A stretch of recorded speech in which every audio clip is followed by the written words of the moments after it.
Bana, Simba Sports Club inakuwa timu ya pili kutoka Tanzania kutinga hatua ya fainali ya kombe la shirikisho barani Afrika. Timu ya kwanza kufanya hivyo kutoka ardhi ya Tanzania ni Dar es Salaam Young Africans. Walifanya hivyo na wakaishia kurudi na medali Tanzania. Simba Sports Club wao wamezamilia makubwa, lakini nikuulize tu wewe Mtanzania mwenzangu, ni wapi uliwahi kuwaona mashabiki wa Simba Sports Club wakiwa na furaha kubwa kama kiasi hiki mara baada ya timu yao kufanikiwa kutinga hatua ya fainali ya kombe la shirikisho barani Afrika?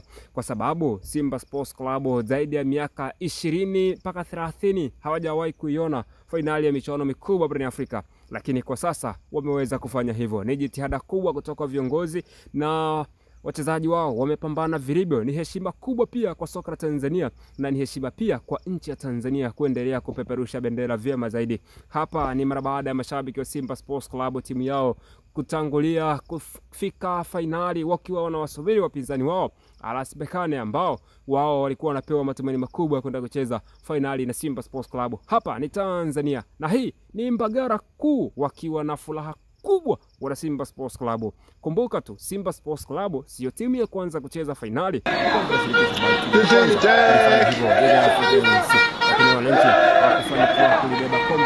Simba to the final. Kutoka pale Algeria, hawa ni mashabiki pale Tawanzi, Tanzania, wakiwa wanakimbia barabarani kwa furaha kubwa. Ubaya ubwela, udugu mala.